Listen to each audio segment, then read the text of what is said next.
జై ఇందిరమ్మ. గట్టిగా ఈరోజు శ్రీమతి ఇందిరాగాంధీ గారి జయంతి. వారిని ఒక్కసారి గట్టిగా మనం అందరం స్మరించుకుందాం. జై ఇందిరమ్మ. మిత్రులారా, ఈరోజు ఇందిరమ్మ 107వ జయంతి. ఇందిరమ్మ అంటే ప్రపంచ దేశాలకు ఒక ఉక్కు మహిళ. కాంగ్రెస్ పార్టీ అధ్యక్షురాలుగా, ఈ దేశ ప్రధానమంత్రిగా వారు చివరి శ్వాస వదిలినప్పుడు తెలంగాణ ప్రాంతం మెదక్ పార్లమెంటు నియోజకవర్గానికి ప్రాతినిధ్యం వహిస్తూ ఆఖరి శ్వాస వారు వదిలి ఈ గడ్డ మీద సూర్యచంద్రులు ఉన్నంతకాలం శ్రీమతి ఇందిరమ్మ పేరు మీద పేద ప్రజలకు, ముఖ్యంగా మా ఆడబిడ్డలకు, మా మహిళా సోదరీమణులకు సంక్షేమ అభివృద్ధి పథకాలను అందించాలని ఇందిరమ్మ రాజ్యాన్ని ఏర్పాటు చేసి ఇందిరమ్మ రాజ్యంలో ఆడబిడ్డల్ని కోటీశ్వరులను చెయ్యాలని ఈరోజు మన ప్రభుత్వం కంకణ బద్దులై ఈ వరంగల్ గడ్డ మీద కార్యక్రమాలను తీసుకోవడం జరిగింది. ఈ కార్యక్రమంలో నాతో పాటు ఉప ముఖ్యమంత్రి వర్యులు బట్టి విక్రమార్క గారు, మంత్రివర్గ సహచరులందరూ, పార్లమెంట్ సభ్యులు, శాసనమండలి సభ్యులు, శాసనసభ్యులు, ప్రభుత్వ సలహాదారులు, ఉన్నతాధికారులు, పార్టీ నాయకులు, పిసిసి అధ్యక్షులు, ప్రాణ సమానులైన 33 జిల్లాల నుంచి తరలి వచ్చిన మా ఆడబిడ్డలందరికీ కూడా హృదయపూర్వకంగా నేను నమస్కారాలు తెలియజేస్తున్నా. ఈ కార్యక్రమం మా ఆడబిడ్డలకే అంకితం. ఎందుకంటే ఈనాడు నేను తెలంగాణ రాష్ట్ర ముఖ్యమంత్రిగా అయినా, నేను ఆనాడు కాంగ్రెస్ పార్టీ తెలంగాణ శాఖకు అధ్యక్షుడిని అయినా ఆడబిడ్డల ఆశీర్వాదంతోనే, సోనియమ్మ ఇచ్చిన అవకాశంతో కాంగ్రెస్ పార్టీ అధ్యక్షుడు అవ్వడమే కాదు, వీడికి తరలి వచ్చిన వేలాది మంది ఆడబిడ్డలు గ్రామ గ్రామాన, తండాలలో, గూడాలలో, మారుమూల పల్లెల్లో ఇందిరమ్మ రాజ్యం రావాలి, మీ రేవంత్ అన్న ఈ తెలంగాణ రాష్ట్రానికి ముఖ్యమంత్రి అవ్వాలని మనసు నిండుగా ఆదరించి ఆహ్వానించి మీ భుజాల మీద మోసిండ్రు. కాబట్టి ఈరోజు ఈ వేదిక మీద ఉన్న పెద్దలందరూ నాతో సహా ఈరోజు వివిధ బాధ్యతలను నిర్వహిస్తున్నాం. మరి వివిధ బాధ్యతలను నిర్వహిస్తున్న మేము మీ ఆశీర్వాదంతో అవకాశం వస్తే మీకు కృతజ్ఞత తెలుపుకునే బాధ్యత, ఆడబిడ్డలకు అన్ని అవకాశాలు అందించాల్సిన బాధ్యత ఈరోజు మా పార్టీ మీద, మా ప్రభుత్వం మీద ఉన్నది.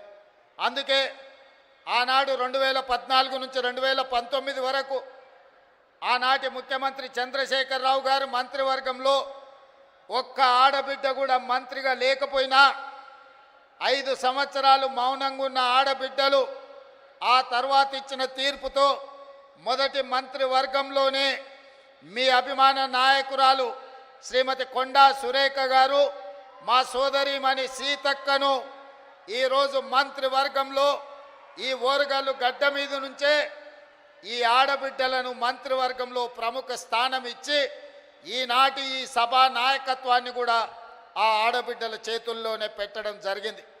ఇదే కాదు, వరంగల్ పార్లమెంటు నుంచి కూడా డాక్టర్ కడియం కావ్యను ఈరోజు పార్లమెంటు సభ్యురాలుగా ఈ తెలంగాణ రాష్ట్రం నుంచి పార్లమెంటులో గలం విప్పుతుందంటే ఒక ఆడబిడ్డ ఈరోజు వరంగల్ ప్రాంతం నుంచి పార్లమెంటుకు ప్రాతినిధ్యం వహిస్తుంది. అదే కాదు, పాలకుర్తిలో మీకు తెలుసు, ఒక రాక్షసుడు అక్కడ రాజ్యమేలుతుంటే మీ సోదరీమణి యశస్విని రెడ్డి ఆ రాక్షసుని బండ, ఆయన పెద్ద రాజకీయ కొండ కదా, ఆ కొండను ఎట్లా ఢీ కొంటామని పాత్రికేయ మిత్రులు అడిగితే కొండైనా దెబ్బ కొడితే పగులుతుందని చెప్పి ఆ కొండను బద్దలు కొట్టి పాలకుర్తి గడ్డ మీద కాంగ్రెస్ పార్టీ జెండాను ఎగరేసింది కూడా ఈరోజు ఆడబిడ్డనే అన్న సంగతి నేను ఈ సందర్భంగా చెప్పదలుచుకున్నా. ఇవాళ మన తెలంగాణ రాష్ట్ర ప్రభుత్వానికి చీఫ్ సెక్రటరీగా ఆడబిడ్డనే ఉన్నది. ఈరోజు మహిళా అధికారులు అనితా రామచంద్రన్ గారు కానీ, దివ్య గారు కానీ, ఈరోజు శ్రీజన గారు కానీ, వరంగల్ అదేవిధంగా హనుమకొండ కలెక్టర్లుగా ఈరోజు ఆడబిడ్డలే అధికారంలో ఉన్నారు. ఇవాళ ఈ వరంగల్ కార్పొరేషన్కి మేయర్గా కూడా ఆడబిడ్డనే ఉన్నది. ఇలా చెప్పుకుంటూ వెళ్తే ఈరోజు ఇందిరమ్మ జయంతి సందర్భంగా ఈ వేదిక మొత్తం వేదిక మీదనే కాదు, వేదిక ముందు కూడా వేలాది మంది ఆడబిడ్డలే ఇది ఆడబిడ్డల రాజ్యం అని ధైర్యంగా చెప్పుకునే అవకాశం ఈ ప్రభుత్వం మాది, మా అధికారం నడుస్తుంది అని ఆడబిడ్డలు గుండె ధైర్యంతో మాట్లాడే అవకాశం ఇవాళ ఇక్కడికి వచ్చింది. ఉదయం ఈరోజు నేను స్వయం సహాయక సంఘాలకు సంబంధించిన ఆడబిడ్డల స్టాల్స్ నేను చూస్తే పెద్ద పెద్ద పారిశ్రామికవేత్తల కంటే, ఒకప్పుడు పారిశ్రామికవేత్తలంటే టాటాలు, బిర్లాలు, ఆ తర్వాత అదానీ, అంబానీలో గురించి విన్నాం. కానీ ఈనాడు మన కళ్ళ ముందు ఆ స్టాల్స్ చూసినప్పుడు ఇవాళ మా ఉప ముఖ్యమంత్రి బట్టి విక్రమార్క గారు సోలార్ పవర్ ప్రాజెక్టులు ఇవ్వాలని, 1 కోటి మంది మహిళల్ని కోటీశ్వరులను చెయ్యాలన్న ఆలోచన చెబుతుంటే టాటా, బిర్లాలనే కాదు అదానీ, అంబానీలను తలదన్నే వ్యాపారవేత్తలుగా మా ఆడబిడ్డల్ని ఇందిరమ్మ రాజ్యంలో తయారు చేసి కార్పొరేట్ కంపెనీలకు సవాలు విసిరి ఈరోజు సౌర విద్యుత్ ప్రాజెక్టులు ఆడబిడ్డలకు ఇవ్వడానికి ఇవాళ మన ప్రభుత్వం నిర్ణయం తీసుకున్నది. నేను అడుగుతున్న 10 సంవత్సరాలు అధికారంలో ఉన్న వాళ్ళను, నిన్న మొన్న టీవీలలో చూస్తున్నా మా నాయని రాజేందర్ రెడ్డితో ఒక ఆయన వాదిస్తున్నాడు, మేం చేసిందేదో మీరు వచ్చి టెంకాయ కొడుతురని. నేను ఆ పెద్ద మనిషికి చెప్పదలుచుకున్నా, కాళోజీ కళాక్షేత్రం కట్టడానికి 10 సంవత్సరాలైనా పూర్తి చేయడానికి మీకు చేతులు రాలేదు అని అంటే ఈరోజు మీ బుద్ధి ఏందో, మీ ఉద్దేశం ఏందో ఇవాళ స్పష్టంగా అర్థమైంది. మీ చేతగాని తనం వల్ల మీరు దద్దమ్మలు కాబట్టే కాళోజీ కళాక్షేత్రాన్ని మీరు పూర్తి చేయలేదు కాబట్టే కాళోజీ కళాక్షేత్రాన్ని పూర్తి చెయ్యాలి అని నాయని రాజేందర్ రెడ్డి 50 సార్లు హైదరాబాద్కు వచ్చి సచివాలయంలో కూర్చొని ఇన్ఛార్జ్ మంత్రి శ్రీనివాస్ రెడ్డి గారితో చర్చించి ఈరోజు బట్టి విక్రమార్క గారితో 45 కోట్ల రూపాయలు ఒక్కటే విడతలో విడుదల చేయించి ఈరోజు కాళోజీ కళాక్షేత్రాన్ని మనం పూర్తి చేసుకోవడం జరిగింది. ఇవాళ నేను గుర్తు చేసుకోదలుచుకున్నా, తెలంగాణ పోరాటానికి, తెలంగాణ పౌరుషానికి మారు పేరు, తెలంగాణ కోసం 4 దిశలా తెలంగాణ వాదాన్ని భావవ్యాప్తి చేయడానికి కాళోజీ ఎంతో కృషి చేసిండు. కాళోజీని గుర్తించని ప్రపంచమే లేదు. కాళోజీ కవిత్వం చదవని వాడు అసలు కవేగాడు, అతడికి చదివే రాదు అనుకునే విధంగా కాళోజీ ఒక బలమైన ప్రభావం మన మీద చూపించింది. అలాంటి కాళోజీ కళాక్షేత్రాన్ని 10 సంవత్సరాలైనా ఆనాటి ప్రభుత్వంలో ఉన్న పెద్దలు పూర్తి చేయకపోతే వచ్చిన తర్వాత నా బాధ్యతగా భావించి ఏ కాళోజీ స్ఫూర్తిగా ఇదే ప్రాంగణంలో రైతు సంఘర్షణ సభను ఏర్పాటు చేసి రైతు డిక్లరేషన్ రాహుల్ గాంధీ గారితో చేపించిన తర్వాత తెలంగాణలో కాంగ్రెస్ పార్టీ స్థితిగతులు మారినాయి. అందుకే ఈ కాళోజీ గడ్డ మీద నుంచి, ఈ ఓరుగల్లు పోరాటం నుంచి ఈనాడు తెలంగాణ రాష్ట్రంలో ప్రభుత్వం ఏర్పాటు చేసినాం. మరి అలాంటి ఈ గడ్డ మీద కాళోజీ కళాక్షేత్రం వాయిదాలు పడుతూ ఉంటే చూస్తూ ఊరుకుందామా?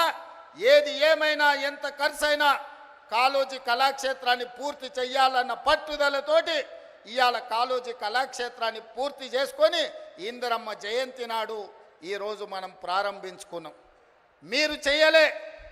మీరు చెయ్యాలన్న ఆలోచన చేయలే.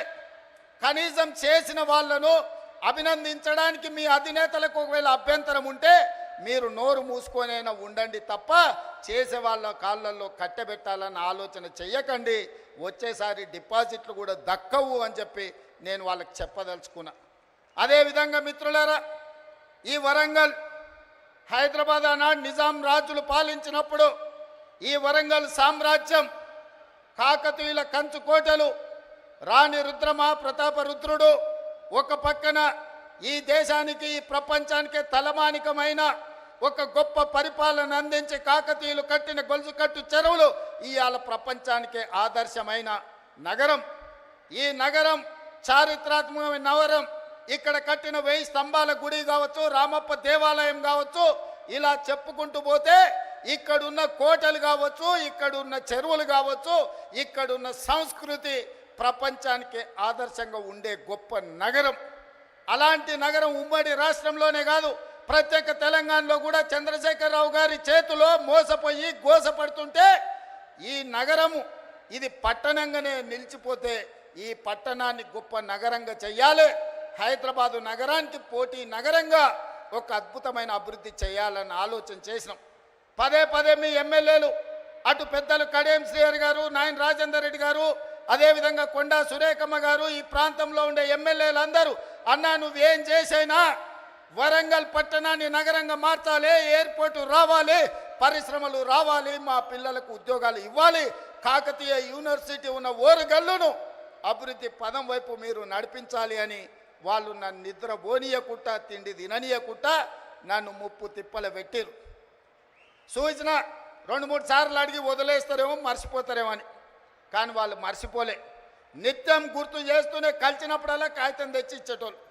ఇక ఈ సమస్యకు పరిష్కారం ఈ పనులు చేయాల్సిందే అని నిర్ణయించి మీ ఇన్ఛార్జ్ మినిస్టర్ పొంగులేటి శ్రీనివాసరెడ్డి గారు చెప్పిన, మీరు పోయి వరంగల్లో ఉండండి, మాస్టర్ ప్లాన్ను మీరు మొత్తం అనుమతించండి, ఔటర్ రింగ్ రోడ్డును ఏర్పాటు చేయడానికి అంచనాలు వేయండి, ఏర్పాటు కోసం భూములు సేకరించండి, వరంగల్లో అండర్ గ్రౌండ్ డ్రైనేజ్ను పూర్తి చేయండి, ఎన్ని పనులు చేయాలనో ఈ వరంగల్ పట్టణాన్ని నగరంగా మార్చాలి, హైదరాబాద్తో పోటీ పడాలి, ప్రపంచం దృష్టిలో ఇదొక చారిత్రాత్మకమైన నగరంగా తీర్చిదిద్దాలి అని పొంగులేటి శ్రీనివాసరెడ్డి గారికి ఆదేశాలు ఇస్తే వారు నిద్రపోకుండా రోజుల కొద్ది ఇక్కడ కూర్చొని అధికారులతోని సమీక్షలు చేసి ఇందులో విధానపరమైన నిర్ణయాలు మాత్రమే నేను మా మిత్రుడు బట్టి విక్రమార్క గారు తీసుకున్నాం. కానీ దీని అభివృద్ధి పదం వైపు నడిపించడానికి అవసరమైన సమీక్షలు మీ ఎమ్మెల్యేలు, మీ మంత్రుల నేతృత్వంతో ఇన్ఛార్జ్ మినిస్టర్ పొంగులేటి శ్రీనివాసరెడ్డి గారు పూర్తి స్థాయిలో బాధ్యత తీసుకున్నారు. మా వరంగల్ మిత్రులందరినీ కూడా నేను అడుగుతున్నా, మీరు పెద్ద ఎత్తున చప్పట్లు కొట్టి అభినందించండి.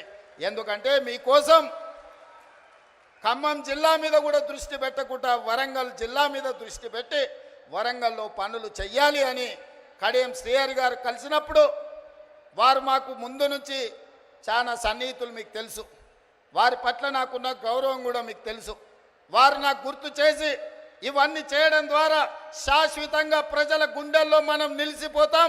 మీ బాధ్యత, నీకు చిన్న వయసులో గొప్ప అవకాశం వచ్చింది, ఆనాడు మాకు అవకాశం వచ్చినా మేము చేయలేకపోయినాం, ఈనాడు మీరు చెయ్యి, మేము అండగా నిలబడతామని కడియం శ్రీహరి గారు నాతో 10 సార్లు మాట్లాడి ఇవాళ 5,500 కోట్లు, దాదాపుగా 6,000 కోట్ల రూపాయలు ఈ వరంగల్ నగరానికి ఇవాళ రాష్ట్ర ప్రభుత్వం మంజూరు చేసిందంటే వాళ్ళందరూ తీవ్రమైన కృషి వల్ల ఈరోజు మీకు దాదాపుగా 6,000 కోట్ల రూపాయలు వచ్చినాయి.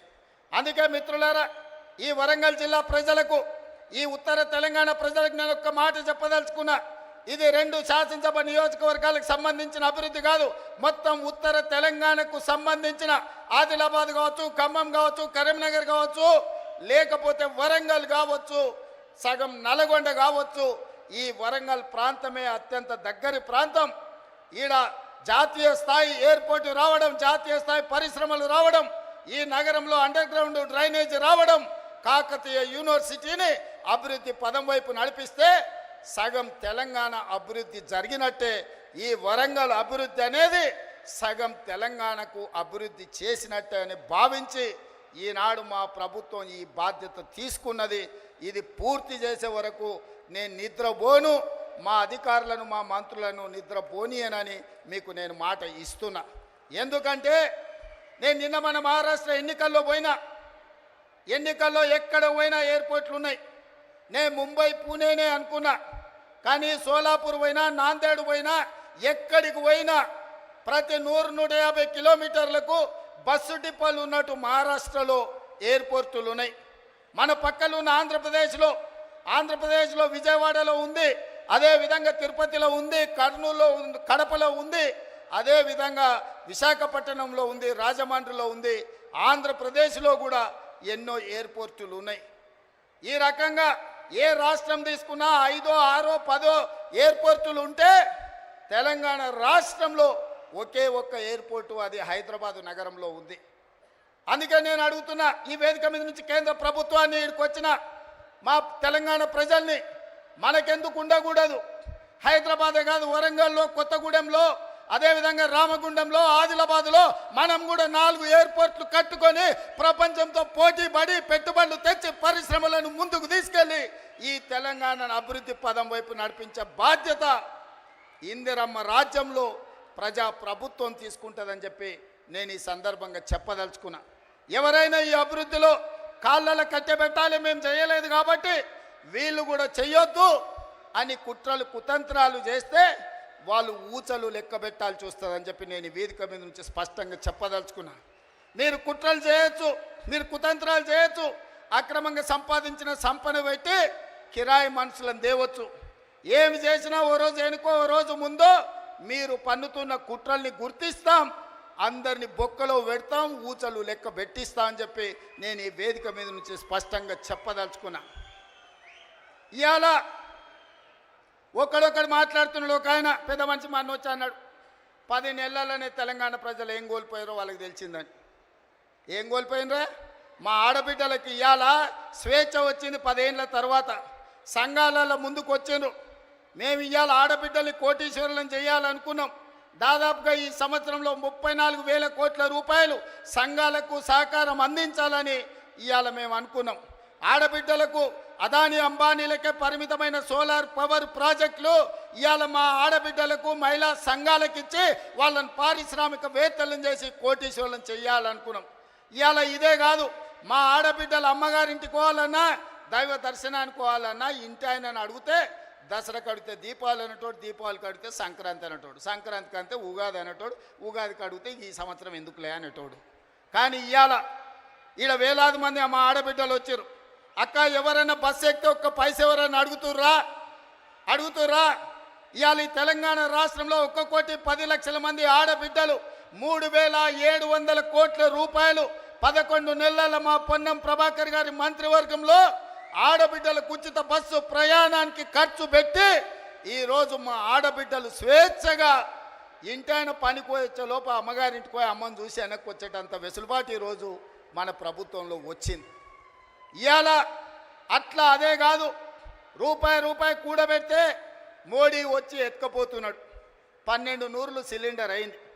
ఆయనలో సోనియమ్మ ఆడబిడ్డల కట్టెల పొయ్యి కష్టాలు, కన్నీళ్ళ పొగతో ఊపిరితిత్తుల్లో పోయి క్యాన్సర్ వచ్చి చచ్చిపోతుంటే ఆడబిడ్డలకు సిలిండర్ గ్యాస్ పోయి ఇచ్చి 400 రూపాయలకే సోనియమ్మ సిలిండర్ ఇచ్చింది. మోడీ వచ్చి 1200 చేసిండు. మరి ఆడబిడ్డల కష్టాలు చూసి ఇవాళ ఆడబిడ్డలకు 500 రూపాయలకే ఉత్తమ్ కుమార్ రెడ్డి గారి మంత్రివర్గంలో ఆడబిడ్డలకు 500 రూపాయలకి ఇవాళ మనం సిలిండర్ ఇస్తున్నాం. ఈ దేశంలో ఎక్కడైనా 500 రూపాయలకు బీజేపీ ప్రభుత్వం సిలిండర్ ఇస్తుందా? ఒక్కసారి ఆలోచన చేయండి అని నేను అడుగుతున్నా.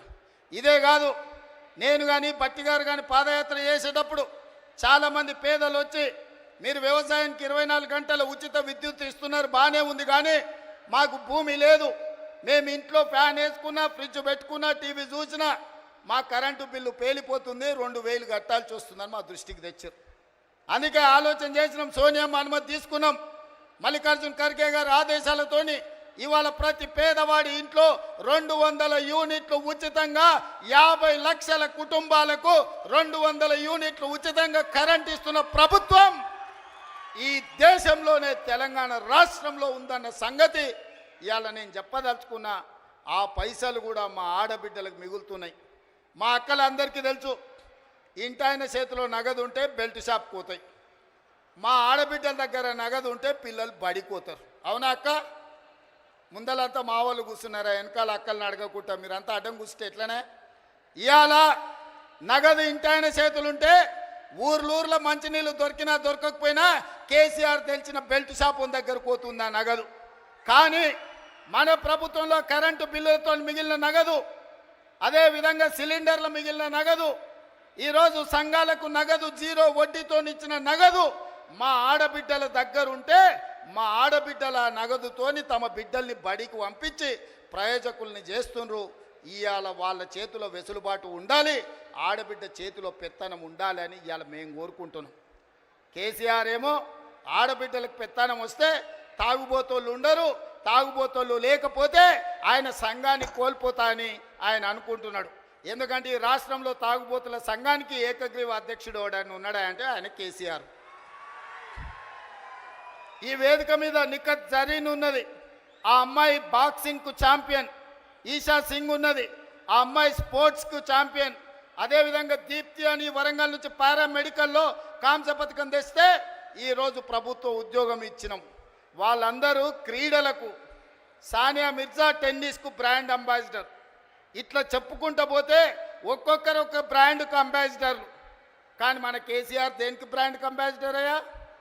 ఫుల్కో హాఫ్కో బ్రాండ్ అంబాసిడర్ ఆయన. అందుకే ఈ రాష్ట్రాన్ని మొత్తం ఒక తాగుబోతుల సమూహంగా మార్చి ఊర్లూరులో బెల్ట్ షాపులు తెచ్చి మందులని మనుషుల్ని మందులో మత్తులో ముంచి ఆలోచన చెయ్యకుండా చేసి అధికారంలో కూర్చోవాలి అనుకున్నాడు. కానీ తెలివిగల తెలంగాణ ప్రజలు తేరుకున్నారు, దిమ్మ తిరిగే జవాబు ఇచ్చిండ్రు. ఇవాళ ఆయన అంటున్నాడు ఏం కోల్పోయినరో తెలిసిందని. ఏం కోల్పోలేదు కేసీఆర్ గారు, మీరు ఆ ఫామ్ హౌజుల్నే ఉండండి, కావాలంటే వైన్ షాప్ ఆయనకు చెప్తా, కావాల్సినప్పుడల్లా సీసాలు నీకు అందిస్తూనే ఉంటాడు. ఆ బిల్లు కూడా నువ్వు కట్టకు, మా వాళ్ళు కడతారు, మా పిల్లలు కడతారు. నీ ఇంట్లో నలుగురు పదవులు కోల్పోయారు తప్ప తెలంగాణ సమాజం ఏం కోల్పోలే. నీ నౌకరి పోతే తెలంగాణ నిరుద్యోగ యువకులకు, నీ తండ్రి కొడుకుల నౌకరి ఊడగొడితే తెలంగాణ నిరుద్యోగ యువకులకు 10 నెలల 50,000 ఉద్యోగాలు ఇచ్చిన ప్రభుత్వం ఈ దేశంలో ఏదైనా ఉంది అంటే అది ఇందిరమ్మ ప్రభుత్వం. ఆ ఇందిరమ్మ ప్రభుత్వంలో 50,000 ప్రభుత్వ ఉద్యోగాలు ఇచ్చిన ఘనత నా మంత్రివర్గ సహచరులదని నేను ఈ వేదిక మీద నుంచి గర్వంగా నేను చెప్పదలుచుకున్నా. అదేవిధంగా ఇవాళ నీ కొడుకు నీది నౌకరి ఊడగొడితే ఇవాళ 23 లక్షల రైతు కుటుంబాలకు 25 రోజుల్లో మా భట్టి గారి చేతుల మీద 18,000 కోట్ల రూపాయల రైతు రుణమాఫీ చేసిన రాష్ట్రం ఈ దేశంలో ఉందంటే అది నా తెలంగాణ, నా ప్రభుత్వం, నా సహచర మంత్రివర్గ సభ్యుల సహకారంతో రైతులకు ఈరోజు 18,000 కోట్ల రూపాయల రుణమాఫీ చేసినాం. ఇంకా కొంతమందికి రావాలి, నాకు తెలుసు. అక్కడక్కడ ఇంకా కొంతమందికి తప్పులతోనో ఖాతాల నెంబర్లు సరిగ్గా లేకనో చిన్న చిన్న కారణాల చేత ఇంకా కొంచెం బకాయి ఉంది. 100% ఈ వేదిక మీద నుంచి ఆనాడు భద్రకాళి సాక్షిగా ఈ వరంగల్ గడ్డ మీద నుంచి చెప్పిన 15 ఆగస్టు లోపల 2 లక్షల రుణమాఫీ చేస్తా అన్నా, సమ్మక్క సారలమ్మ సాక్షిగా ఆయన చెప్పిన 18,000 కోట్ల రూపాయలు భద్రకాళి సాక్షిగా, సమ్మక్క సారలక్క సాక్షిగా 15 ఆగస్టు లోపల రైతుల ఖాతాలు వేసిన. ఇవాళ కూడా నేను మాట ఇస్తున్నా, వరంగల్ గడ్డ మీద నుంచి మాట ఇస్తే తల తెగిపడ్డా మడమ తిప్పకుండా ముందు నిలబడే లక్షణమున్న కాంగ్రెస్ పార్టీ కార్యకర్తను అందరి రైతులకు రుణమాఫీ చేసే బాధ్యత నాది. మీ ఖాతాలు సవరించుకోండి, మీ ఖాతాలలో ఉన్న తప్పులను సరిదిద్దుకోండి.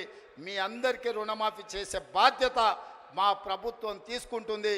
ఎవడో తప్పుడు మాటలు చెప్తే నమ్మకండి, మీకు అండగా నిలబడతా. 10 ఏళ్లలో వాళ్ళు చెయ్యండి, 1,00,000 రూపాయలు చేస్తామని 10 ఏళ్లలో 4 విడతలని ఎవరికి చేసిండ్రో అసెంబ్లీలో చర్చ పెడదాం.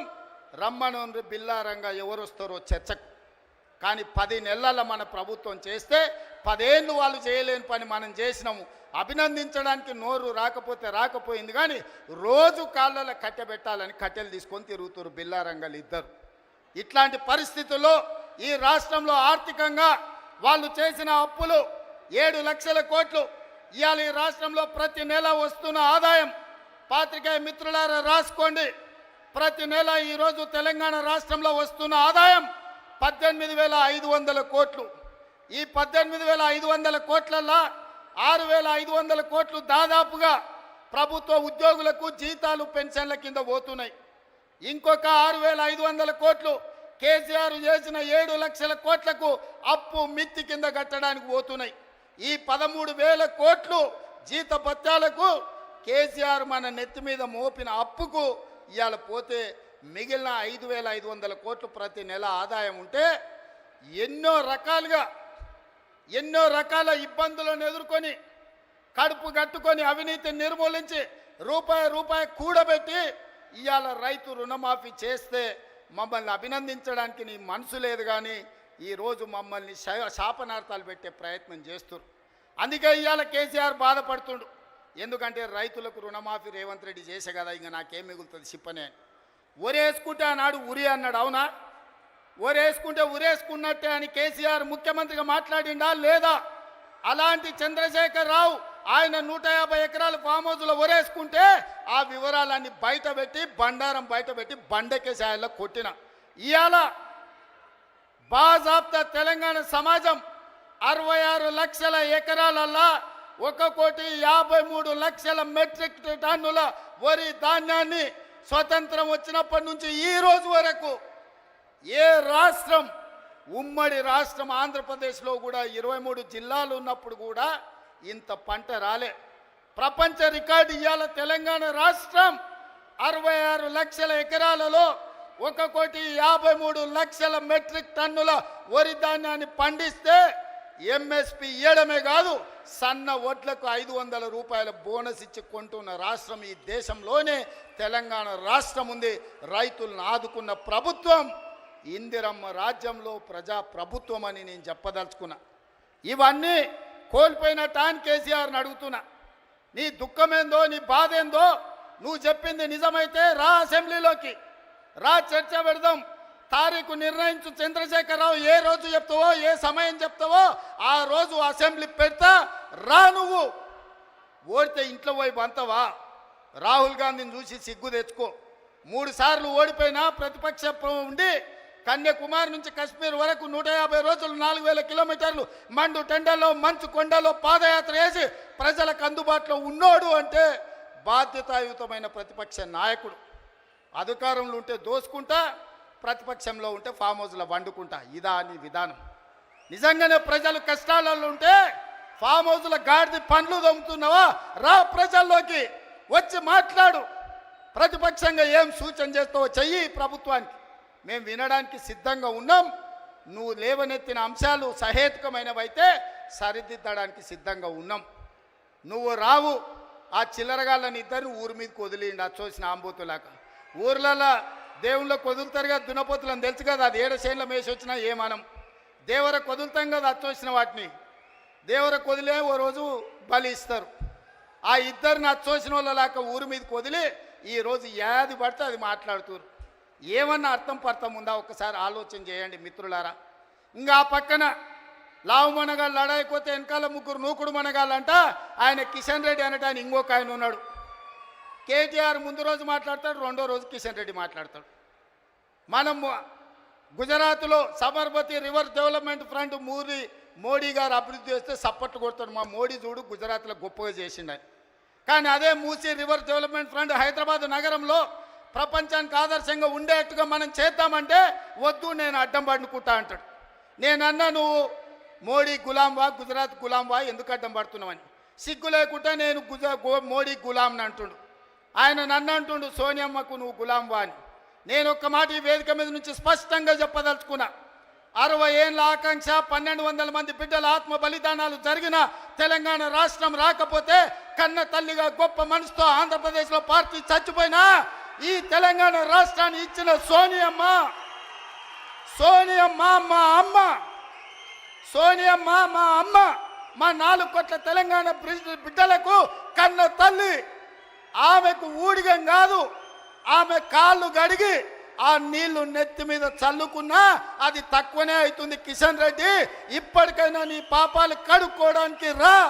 సోనియమ్మ కాళ్ళు గడిగి మన ఇద్దరం నెత్తి మీద చల్లుకుంటే మోడీకి ఊడిగం చేసినందుకు కొంతైనా నీకు ప్రక్షాళన జరుగుద్ది అంటున్నా. పార్లమెంటులో నిటారుగా నిలబడి ఈ దేశ ప్రధానమంత్రి నరేంద్ర మోడీ తెలంగాణ రాష్ట్రాన్ని సోనియమ్మ పార్లమెంటు తలుపులు బంద్ చేసి దుర్మార్గమైన పని చేసి తల్లిని చంపి పిల్లని బతికించింది. తెలంగాణ రాష్ట్ర ఏర్పాటునే అపహాస్యం చేసిన నరేంద్ర మోడీ తెలంగాణ ద్రోహి. అలాంటి తెలంగాణ ద్రోహికి నువ్వు బానిసవై గులామువై నువ్వు గుజరాత్ పోతే నువ్వు గుజరాత్ పోయి గార్దులను కాసుకో కిషన్ రెడ్డి. ఈ తెలంగాణలో ఒక్క నిమిషం కూడా నీకు ఉండడానికి అర్హత లేదని నేను చెప్పదలుచుకున్నా.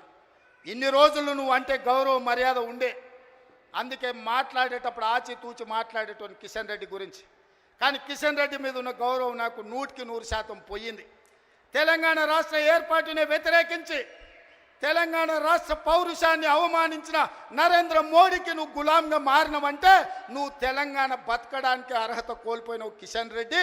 తట్టపెట్ట సర్దుకొని నడువు గుజరాత్కు, నువ్వు ఆన్ని పోయి గులాంగిరి చేసుకో.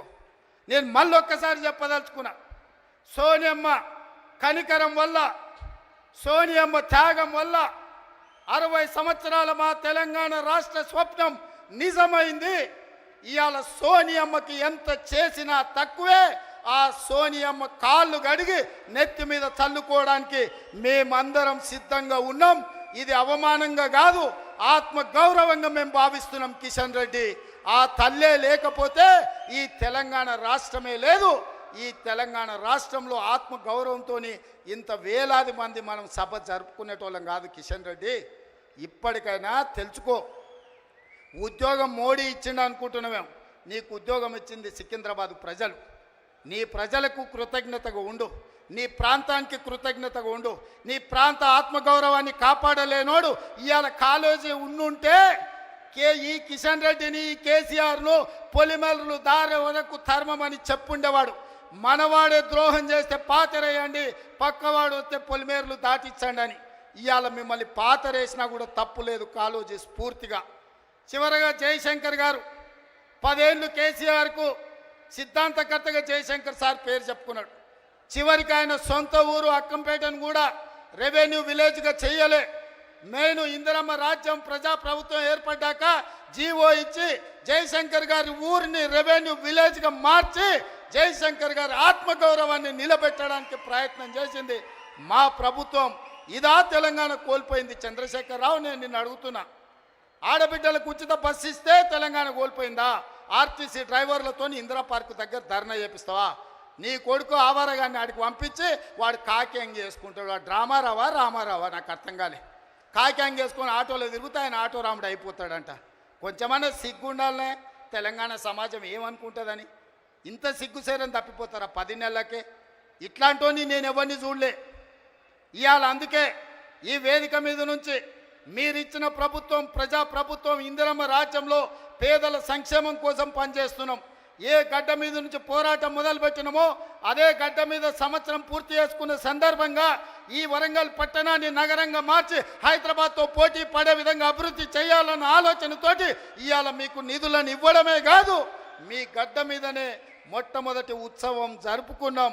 ఈ ఉత్సవానికి వచ్చిన వాళ్ళే కాదు, తెలంగాణ నలుమూలలు ఉన్నోళ్ళందరినీ కూడా ఆశీర్వదించండి. ఇంకా 4 సంవత్సరాలు కడుపు కట్టుకొని రోజుకు 18 గంటలు, ఒక్కరోజు 1 గంట 1 నిమిషం కూడా సెలవు తీసుకోకుండా మీకోసం పనిచేస్తా. ఆఖరి శ్వాస వరకు, చివరి రక్త పొట్టు వరకు ఈ 4 కోట్ల తెలంగాణ బిడ్డల కోసమే నేను అంకితమై కేసీఆర్ అనే మొక్కను మళ్ళీ మొలవని అని తెలంగాణ రాష్ట్రంలో రాసి పెట్టుకోండి. చెప్పిన నాడు ఓడిస్తాని, ఓడించిన పార్లమెంటులో గుండు 0 అని చెప్పిన గుండు 0 తెచ్చిన. ఇవాళ నీ పార్టీని మళ్ళీ మొలకెత్తని ఇయ్యనని ఈ వరంగల్ గడ్డ మీద నుంచే చెప్తున్న కేసీఆర్, కాసుకో, చూద్దాం ఏందో మా కార్యకర్తల పౌరుషమో, నీ తాగుబోతు విధానాలు, కుట్రలు, కుతంత్రాలు తేల్చుకుందాం. నువ్వు అనుకుంటున్నావేమో మౌనంగా ఫామ్ హౌస్లో వండుకుంటే నీ సంగతి నాకు తెలియదని. నీ ముందు తెలుసు, నీ వెనక తెలుసు, నీ ఉపాయం తెలుసు, నీ ఉబలాటం తెలుసు. అన్నిటికీ కుక్క కాటుకు చెప్పు దెబ్బ అనే మందు నా దగ్గర సిద్ధంగా ఉంది. తప్పకుండా నీకు పెడతా. రా అసెంబ్లీకి. మళ్ళొక్కసారి చెప్తున్నా, రాబోయే స్వామి అసెంబ్లీకి రా. చూస్తుందా ఎవడో ఇస్తే రాలే కుర్చీలకు. తొక్కుకుంటూ వచ్చిన కుర్చీలో నిన్ను తొక్కుకుంటూ వచ్చిన గుర్తు పెట్టుకో. రా అసెంబ్లీకి, మాట్లాడదాం, తేలుద్దాం. సిద్ధంగా ఉన్నా తారీఖు పెట్టు, సమయం పెట్టు, వచ్చి చెప్తా బిడ్డ నీ సంగతి. ధన్యవాదాలు సోదరులారా.